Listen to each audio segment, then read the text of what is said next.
Smart class के YouTube channel पर देखिए, आज का जो टॉपिक है, ये टॉपिक हम लोग बात करने वाले हैं एक ऐसे साम्राज्य के बारे में, एक ऐसे देश के बारे में जो लगातार 1949 के बाद, अपनी आज़ादी के बाद विकास करते आ रहा है और विकास के रास्ते पे पूरी तरह अग्रसर है।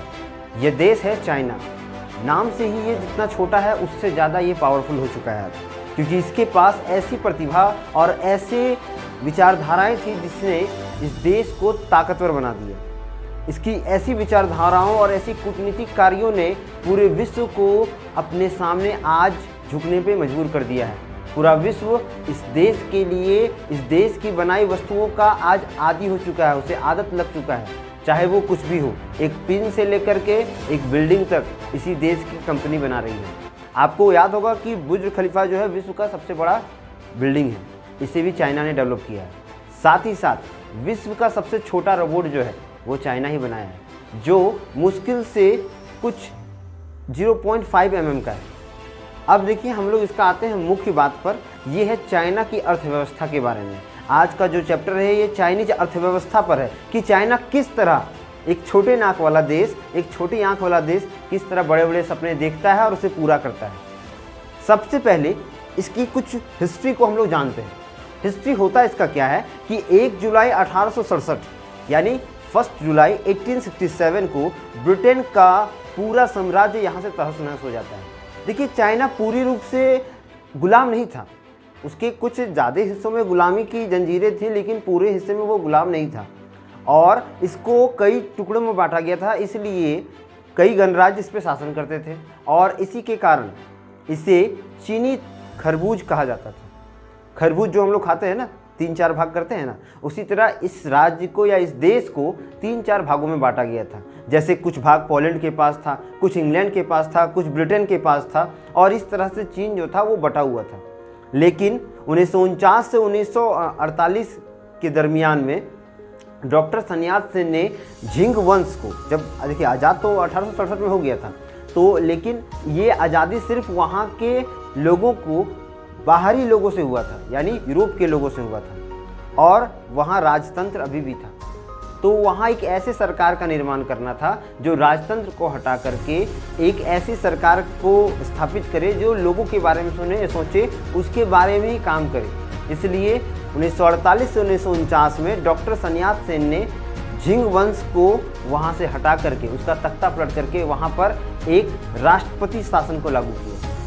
आज भी वहाँ वोटिंग्स होते हैं, लेकिन ये वोटिंग सिर्फ और सिर्फ एक ही पार्टी के लिए होता है। इसका पूरा जो सिचुएशन था ये वहाँ के अर्थव्यवस्था और वहाँ के विकास के लिए बनाया गया था। तो सबसे पहले हम लोग जानेंगे कि किस तरह चाइना जो था डेवलप करता है। देखिए, चाइना ने मुख्य रूप से 10 बिंदुओं पर बहुत ज़्यादा योगदान दिया था। ये 10 बिंदु क्या थे वो मैं आपको बताता हूँ। देखिए, पहला जो इसका मुख्य बिंदु है, सबसे पहला ये है माओ के नेतृत्व में साम्राज्यवाद क्रांति। आपको माओ के नेतृत्व में साम्राज्यवाद क्रांति या साम्यवाद क्रांति भी कह सकते हैं इसको। इसमें हुआ क्या था वो बताते हैं। देखिए, चीनी जैसे पहले था कि वो चारों तरफ से अलग अलग राष्ट्रों से बटा हुआ था, तो इसने क्या किया, इस चीज़ को पहले ख़त्म किया और अपने सभी राज्य को एकजुट रखा और एकजुट रखने के बाद सबको एकत्रित किया और सबका विकास, सबका साथ, एक साथ आगे बढ़ने का निर्णय लिया। इसके साथ ही साथ उसने अपनी बाहरी दुनिया से जितने भी रिश्ते थे सभी तोड़ दिए, क्योंकि उसको पता था कि फिर से वो किसी देश के साथ व्यापार करेगा और वो उसके ऊपर निर्भर कर जाएगा। इसलिए चाइना ने क्या किया, माओ जो थे, एक व्यक्ति का नाम था माओ, तो उनके विचारधाराओं के अधीन आकर के जितने भी विदेश या जितने भी यूरोप और जितने भी एशियाई देश थे उनसे व्यापार का हर रिश्ता तोड़ दिया और खुद को एक शील्ड बना दिया। खुद को एक शील्ड बना दिया कि उनके लोगों को जिस चीज़ की आवश्यकता है उसको वहीं बनाया जाएगा। और यहाँ पर एक काम किया गया, यहाँ सबसे बड़ी मात्रा में क्या था कि लोगों की आवश्यकताओं को जाना गया कि लोगों को क्या चाहिए, और यहाँ पर एक ऐसी सरकार को चुना गया जो लोगों के द्वारा थी, लेकिन एक विशेष पार्टी के द्वारा। उसमें वहाँ 4-5 पार्टियाँ नहीं मिली थी, क्योंकि ज़्यादा अगर मतदान होगा या ज़्यादा पार्टी रहेगा तो उससे क्या होगा कि आपसी मतभेद बढ़ेगा, लोग में टकराव होगा, जैसे भारत में होता है। लोकतांत्रिक सरकार है, 2-3 पार्टियां हैं तो वो क्या करते हैं, आपस में झगड़ा करती हैं और सब इससे भ्रष्टाचार बढ़ता है और सब अशांति फैलाते हैं। तो इस चीज़ से पूरा छुटकारा मिला। दूसरा था पूंजीवादी से अलगाव। देखिए चाइना क्या किया, चाइना शुरुआत में किसी भी विशेष व्यक्ति या विशेष कंपनी को अपने विकास में योगदान देने से सख्त मना कर दिया। चाइना चाहता था कि वो जो भी विकास करेगा वो खुद से करेगा, और इसलिए सरकार ने जितनी भी पूंजीवादी व्यवस्था थी या पूंजीपतियों की व्यवस्था थी उसको ख़त्म किया और वहाँ पर साम्यवादी व्यवस्था ला दिया। मतलब क्या कि जो भी काम होगा, जो भी विकास कार्य होगा, जो भी चीज़ होगा, सब सरकार के अधीन होगा, सरकार के द्वारा होगा, और ये सरकार जो भी करेगी वो वहाँ के लोगों के लिए करेगी। क्योंकि पूंजीवाद में क्या होता है कि वहाँ पर कंपनी वही बनाती है जो कंपनी को पसंद रहता है। यही ना कि कंपनी वही बनाएगी। अगर कंपनी को आज कंबल बनाने का मन है तो वो कंबल बनाएगी, उसे अगर हॉर्लिक्स बनाने का मन है तो हॉर्लिक्स बनाएगी, जो मन है वो बना सकती है कंपनी अपने हिसाब से। लेकिन सरकार ने इसको ख़त्म किया और लोगों के जनहित में जा कर के सरकार ने लोगों की आवश्यकता के अनुसार पूंजीवाद को ख़त्म करके साम्यवाद की स्थापना की और वहाँ के बिजनेस को ग्रो किया। दूसरा था चीनी मॉडल। देखिए चीनी मॉडल क्या था, चीनी मॉडल बोल सकते हैं कि यह एक ऐसी व्यवस्था थी जहाँ पर ऐसे योजनाओं को शुरू किया गया जो चीन की अर्थव्यवस्था और उसके विकास में बहुत सहयोग कर रहा था। आपको पता होगा भारत जब आज़ाद हुआ तो पंडित जवाहरलाल नेहरू द्वारा पंचवर्षीय योजना, हरित क्रांति योजना, श्वेत क्रांति योजना और बहुत सारी योजनाएं चलाई गई थी। और इन योजनाओं के द्वारा क्या किया गया, भारत को एक विशेष दर में विकास मिला। सेम इसी तरह चीनी मॉडल में भी हो रहा था। चीनी मॉडल में क्या किया गया कि सबसे पहले उन क्षेत्रों पे विकास किया गया जो पूरी तरह पिछड़े थे, चाहे वो उद्योग का हो, चाहे वो खेती का हो, चाहे वो सड़क का हो, या चाहे वो कोई भी चीज़ का लघु उद्योग। सरकार ने हर जगह पर थोड़ा समय नहीं बिताया था चाइना का सरकार ने। जैसे हमारी सरकार हर जगह पे थोड़ा धन करती है, वैसा नहीं। चाइना पहले अपने एक काम को फोकस करता था कि किस चीज़ में उसको पहले विकास करना है, और उस चीज़ को पूरा तन मन धन से करता था और उस पर एक बोल सकते हैं असेंबल विकास करवाता था, एक पूर्ण विकास करवाता था, ताकि चाइना जो है एक सही विकास के मार्ग पे चल सके। उदाहरण के लिए एक छोटा सा बच्चा जो होता है उसको मान लीजिए हिंदी, इंग्लिश, मैथ में टास्क मिला है, तो बच्चा क्या करेगा, पहले हिंदी में दो लाइन लिखेगा, मैथ में 2 लाइन लिखेगा और इंग्लिश में 2 लाइन लिखेगा? क्या नहीं करेगा ना। बच्चा पहले इंग्लिश का या मैथ का या आपका जाकर के हिंदी का प्रॉपर सब्जेक्ट पकड़ेगा, उसको पूरा कंप्लीट करेगा, तब दूसरे सब्जेक्ट में जाएगा टास्क कंप्लीट करने। और यही चाइना कर रहा था। उसने अपने चीनी मॉडल के तहत उन्हीं कार्यों को पहले किया जो उसके लिए बहुत ज़रूरी था। मतलब क्या कि अगर उसे उद्योग पे काम करना है, अगर खेती पे काम करना है, अगर टेक्नोलॉजी पे काम करना है, तो पहले उस पर फोकस किया कि उसको पहले किसको प्रायोरिटी देना है, किसको पहले आगे बढ़ाना है। तो इसके तहत उसने पहले कृषि को आगे बढ़ाया, क्योंकि कृषि बहुत इंपॉर्टेंट था। वहाँ के लोगों को कभी भूखमरी का सामना ना करना पड़े और कभी किसी भी प्रकार का ऐसा सिचुएशन ना आ जाए कि वहाँ के लोगों को महंगाई का सामना करना पड़े। इसीलिए वहाँ पर ऐसे कृषि का व्यापार को बढ़ाया गया जो बहुत अधिक मात्रा में सरकार के अधीन था। और इस चीज़ से सरकार ने क्या किया, लोगों को पर्याप्त मात्रा में और अधिक से अधिक बोल सकते हैं मात्रा में अनाज, फल और जो भी वहाँ उत्पादन होती थी उसकी संख्या बढ़ाई। सरकार ने वहाँ लोगों को बहुत सारी मात्रा में बहुत सुविधा दी ताकि वहाँ के लोग कृषि पद्धति में बहुत ज़्यादा सुधार कर सके। और साथ ही साथ सरकार एक अच्छे रूल्स के तहत, जैसे कि मान लीजिए कि 100 किसान के बीच में खेती होता है, तो जो किसान अच्छा खेती करता था सरकार उसे पुरस्कृत भी करती थी, ताकि किसानों के बीच एक होड़ रहे कि कौन अपने खेती को सबसे अच्छा कर सकता है। अगला पॉइंट है औद्योगिक क्रांति। देखिए सरकार क्या करती थी कि बाहरी देश से तो वो नाता तोड़ चुकी थी, इतना तो क्लियर है कि वो कोई भी देश के साथ बाहरी व्यापार नहीं कर रही थी। 20 साल तक कोई भी व्यापार नहीं किया गया। 20-22 साल तक सरकार ने खुद पर आत्मनिर्भर रह करके खुद का विकास किया। सरकार ने अपने लोगों को पहचाना कि हमारे लोगों को किस चीज़ की आवश्यकता है, उन्हें गमछा पहनना है या जींस पहनना है, ये सरकार डिसीजन ले रही थी। अध्ययन करके लगातार रिसर्च चल रहा था, उसी के आधार पर लघु उद्योगों को, जो देश का उद्योग था, उन्हें विकास किया। सरकार ने ऐसे उद्योगों पर ध्यान दिया जो उद्योग बहुत प्रभावशाली थे देश के अंदर, बाहरी देशों को घुसने भी नहीं दिया गया। इसमें कितने देश आए कि हम आपके साथ व्यापार करना चाहते हैं, लेकिन चीनी सरकार जो थी पूरी तरह इसमें एक खंभे की तरह खड़ी थी कि हम अभी आपके साथ व्यापार नहीं कर सकते हैं। और इससे क्या हुआ, सरकार ने अपने जितने भी देसी उद्योग थे उन्हें विकसित किया और ये नहीं कि विकसित किया जहां मन तहां, उसे एक प्रॉपर जगह पे विकसित किया। और ये चीज़ जो था सरकार की अर्थव्यवस्था को बहुत मजबूत कर रहा था। आपको पता नहीं है लेकिन बता देता हूँ कि वहाँ पर गूगल नहीं चलता है, वहाँ अपना वेबसाइट है। जिस तरह हम लोग यहाँ गूगल पे सर्च करते हैं ना, वहाँ गूगल नहीं है, वहाँ फेसबुक नहीं है। वहाँ सरकार ने ऐसे ऐप्स डेवलप किए हैं कि उनके द्वारा लोग सोशल मीडिया में एक्टिव होते हैं। वहाँ का गेम्स जो है वो अपना गेम है, वो बाहरी दुनिया के गेम को नहीं खेलते हैं। हाँ, वहाँ के गेम को बाहरी दुनिया खेलती है, वहाँ के कंपनीज जो है, वहाँ के रिसर्चर जो है वो बाहर दुनिया में आ सकते हैं, लेकिन यहाँ वहाँ के जो चीज़ है वो अपने देश तक सीमित रखते हैं, बाहर चीज़ को वहाँ जल्दी घुसने नहीं देते हैं। इस तरह चीनी कंपनियों ने जो भी उद्योग विकास किए थे वो अपने देश में किए थे, वो बाहर तब तक नहीं आए थे। और इसके बाद उनका जो अर्थव्यवस्था था वो बहुत ताकतवर हो गया। अगला जो इस चीनी कंपनी या चीनी देश को जो सबसे अधिक जो की कमी का सामना करना पड़ता है, ये है चीनी जनसंख्या का, क्योंकि विश्व में सबसे अधिक जनसंख्या चीन के पास है। लेकिन चीन की वन चाइल्ड पॉलिसी जो 1978 में लागू हुआ था, इस पॉलिसी ने चीन को बहुत ही नीचे कर दिया। आपको ताज्जुब हुआ कि वहाँ पर एक बच्चा ही लिया जा सकता था 1978 और 2015 तक, क्योंकि वहाँ पर जनसंख्या अपार बढ़ रही थी।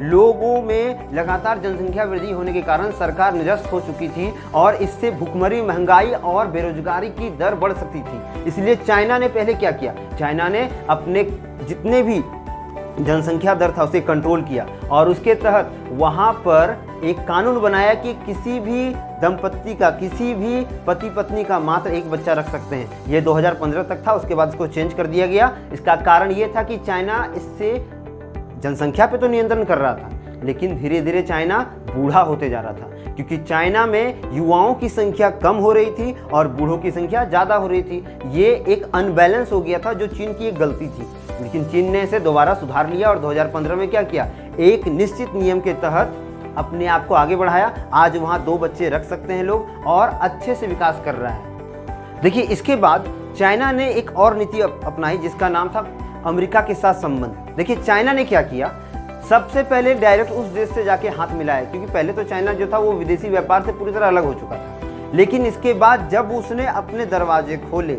या जब उसने अपने आप को किसी देश के साथ जोड़ने का प्रयास किया तो सीधा उसने 6 मारा। क्रिकेट में 6 मारते हैं ना, एक पहला ही बॉल पे 6 तो कितना लोग आवाज़ करते हैं, बहुत लोग ताली बजाते हैं। तो चाइना ने भी बस वही किया। छोटे देशों के साथ दोस्ती ना करके चाइना ने डायरेक्ट जाके अमेरिका से हाथ मिला लिया 1972 में। और अमेरिका के साथ जैसे ही हाथ मिलाया, पूरा विश्व जानता था कि अमेरिका विश्व का सबसे ताकतवर देश अभी भी है। और यदि मान लीजिए कि एक क्लास में आप सीधे उस क्लास के सबसे स्ट्रॉन्ग बॉय से ही दोस्ती कर लेते हैं तो पूरा क्लास जो था वो आपके अधीन आ जाता है, क्योंकि आप उसका फ्रेंड है उस आदमी का जो बहुत पावरफुल है। तो डायरेक्ट इसने क्या किया, अपने व्यापार और अपनी प्रतिभा के आधार पर सीधा अमेरिका से दोस्ती कर लिया और अमेरिका को अपने फेवर में ले लिया। चाइना यहाँ पर बहुत बड़ा गेम खेल चुका था, क्योंकि 1972 में कोई भी देश का औकात नहीं था कि वो अमेरिका के साथ सीधा बात कर सके। लेकिन चाइना जो था अपने आर्थिक डेवलपमेंट और अपने विकास के द्वारा सीधा अमेरिका से जाके हाथ मिलाता है और अमेरिका से एक अच्छी दोस्ती कर लेती है। इससे चाइना का जो सोच था और उसकी जो नीति थी वो बहुत काम आती है और दोनों देशों के बीच एक व्यापार सिद्ध होता है, जिससे एक महाशक्ति दूसरे महाशक्ति के साथ बहुत अच्छे गठजोड़ कर रही थी। इससे विश्व राजनीति में भूचाल आ चुका था, क्योंकि कोई भी देश अब चाइना को टेढ़ी नज़र से नहीं देख सकता था, ना फिर उसका बहिष्कार कर सकता था, क्योंकि चाइना और अमेरिका दोनों मित्र राष्ट्र बन चुके थे। अगला जो था खुले द्वार की नीति। देखिए, अगला पॉइंट है खुले द्वार की नीति, इसको समझना होगा। सबसे पहले चाइना क्या करती है, अमेरिका से दोस्ती करती है। उसके बाद उसका 2-3 साल बाद चाइना जो बॉर्डर सील करके रखी थी ना कि कोई भी विदेशी व्यापार यहाँ नहीं कर सकता है, ना हम लोग करेंगे, तो इस चीज़ को वो बदलता है और बदलने के साथ वो संघाई में एक आयोजन करता है, भव्य आयोजन।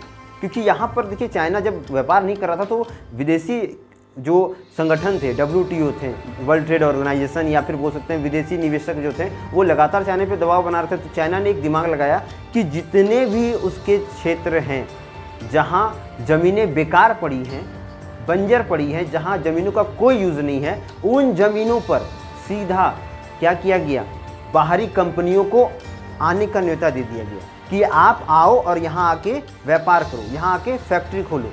लेकिन इसमें चाइना की भी एक क्या थी, बहुत बड़ी चाल थी। क्योंकि अगर कोई कंपनी बाहर से अपना फैक्ट्री ला करके चाइना में खोलता है, वो भी ऐसे जगह पर जहाँ पर एक घास फूस भी नहीं उगता है या जहाँ का ज़मीन का कोई यूज़ नहीं है, उन क्षेत्रों पे अगर वो उद्योग खोलता है तो वहाँ तो उद्योग हो गया कि वो फालतू ज़मीन जो था काम में आने लगा। सरकार को मिनिमम टैक्स ही मिलता था क्योंकि कम टैक्स दिया जाता था। इसी से सरकार ने क्या किया था, बाहरी कंपनी को अपनी ओर आकर्षित किया था कि आओ तुम्हारा भाड़ा हम कम लेंगे, तुम आपके यहाँ खोलो। मान लीजिए कि एक घर का भाड़ा 500 रुपया है और हम उस घर के भाड़े का जो है 500 की जगह 50 रुपया करते, तो लोग तो जल्दी आएंगे ही। तो वैसे ही विश्व के जितने भी बड़े बड़े कंपनियाँ थे उन्हें फ़ायदा लगा तो वो आ गए।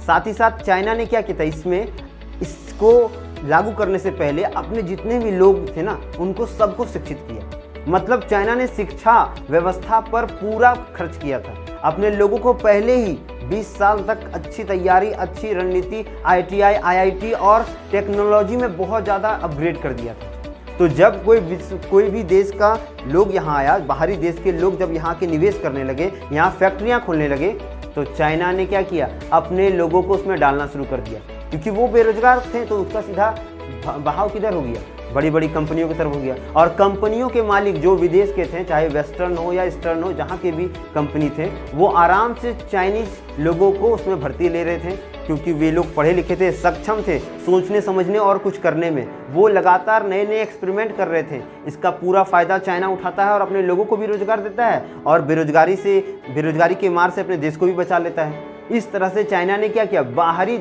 कंपनियों को अपनी ओर आकर्षित किया। साथ ही साथ उनके ऊपर जो टैक्स लगाया था वो बहुत कम कर दिया, ठीक है, और अपने लोगों को सही रोजगार देना शुरू कर दिया। अगला जो पॉइंट था, खेती का निजीकरण। देखिए 1982 में चाइना ने क्या किया कि खेती का निजीकरण कर दिया। निजीकरण मतलब होता है एक विशेष कंपनी को बेच देना। लेकिन जानते हैं यहाँ चाइना ने क्या किया, बहुत बड़ा दिमाग खेला। ये जितना भी निजीकरण हो रहा था सब विदेशी कंपनी को बेचा जा रहा था। अब यहाँ बात आता है, भैया अपना कंपनी है, मान लीजिए अपने देश का खेत है, वो दूसरे कंपनी को बेच देना, क्या कारण है? इसका कारण ये था कि चाइना चाहता था कि उसका जो पैदावार हो रहा है उस पैदावार को वो सही ढंग से करवाए। मतलब क्या कि चाइना बस वही क्षेत्र को बेच रहा था, चाइनीज सरकार उन्हीं क्षेत्रों को बेच रहा था जहाँ फसल खराब होती थी, बाकी क्षेत्रों को वो अपने अधीन रखा था। मतलब पूरी तरह से कृषि का जो निजीकरण था वो उसने नहीं किया था। मात्र 50 से 60% उसने निजीकरण किया था। वो उन एरियाज़ को किया था जहाँ पर बहुत कम मात्रा में खेती होती थी या जहाँ खेती से सही फसल नहीं उपजता था। अब जब विदेशी व्यापार उस चीज़ को खरीदेगा या विदेश का कंपनी उसको खरीदेगा तो वहाँ सुधार तो करेगा ना। मान लीजिए आप एक सेकंड हैंड मोबाइल या एक सेकंड हैंड अगर साइकिल लेते हैं तो उसको रिपेयर करवाइएगा, ये नहीं करवाइएगा, करवाइएगा ना। तो उसी तरह जब विदेश का व्यापार आकर के यहाँ पर उन जगहों को खरीदने लगा जहाँ कम मात्रा में खेती होता था, तो उसमें वो लोग सुधार करने लगे और बहुत सारे सुधार किए, जिससे सीधा फायदा किसको हुआ, चाइना को हुआ। क्योंकि वो फैक्ट्रीज तो हमेशा के लिए वहाँ नहीं रहेगी, 10 साल 20 साल का ही उन लोग को लीज मिलता था। तो इससे क्या हुआ कि वो लोग ज़मीन सुधार के चल गया, 20 साल में जो कमाया, जब वो कंपनी पूरा अच्छा सा ज़मीन को रेडी कर दिया तो चाइना उसका पूरा फ़ायदा उठाने लगता है। इस तरह चाइना ने अपने बुद्धिमत्ता, अपने दिमाग और अपनी बुद्धि का प्रयोग करके अपने बंजर ज़मीनों को भी क्या किया था, उपजाऊ बना दिया था विदेशी व्यापार के तहत। उसके बाद अगला जो पॉइंट है यह होता है, देखिए इसके बाद चाइना ने क्या किया, अपने जो उद्योग के क्षेत्र थे, अपने जो उद्योग के क्षेत्र से उसे निजीकरण करना शुरू कर दिया। मतलब क्या, सबसे पहले तो 16 साल पहले चाइना ने कृषि को निजीकृत किया, उसके बाद औद्योगिक क्षेत्रों को भी निजीकरण किया। इसमें भी चाइना की बहुत बड़ी चाल थी, क्योंकि पहली बार ऐसा हुआ था कि 50 वर्ष बाद, उसके आज़ादी के 50 वर्ष बाद चाइना ने एक बहुत बड़ा स्टेप लिया था। इस निजीकरण के द्वारा चाइना क्या कर रही थी कि अपने कुछ नीतियों को आगे बढ़ा रही थी, जिसमें एक नीति थी स्पेशल इकोनॉमिक जोन। ये स्पेशल इकोनॉमिक जोन क्या था, ये वो क्षेत्र थे जहाँ पर अभी भी चाइना विकास नहीं की थी। अभी भी चाइना के लोग जो थे वहाँ पर पिछड़े वर्ग में थे, बहुत गरीब थे, और उन वर्गों में बाहरी कंपनियों को कह दिया गया कि तुम आओ बिजनेस करो और यहाँ पर जो तुमको कमाया होता है उसका कुछ हिस्सा सरकार को दो टैक्स के रूप में, और बाकी तुम अपने पास रखो और यहाँ के लोगों को रोजगार दो। और आपको ये जानकर अचंभित होगा कि चाइना ने उन ज़मीनों को फ्री में दे दिया।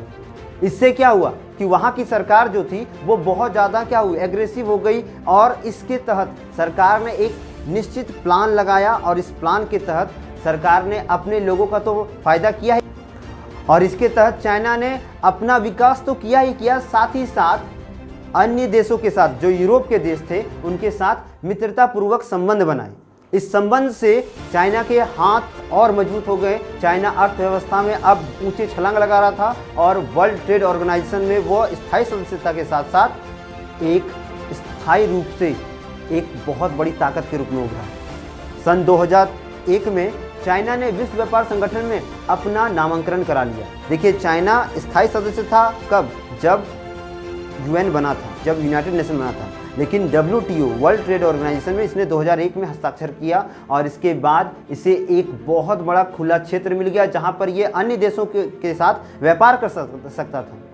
अन्य देशों के साथ व्यापार करना मतलब ये नहीं कि उसके साथ मिल के करना, ये उन देशों की आवश्यकता पूरा करता था जो देश का डिमांड होता था। आप जितने भी साउथ अफ्रीकन कंट्रीज़ है वहाँ जाइएगा तो आपको चाइना के बहुत चीज़ ऐसे हैं जो बनाए मिल जाएंगे।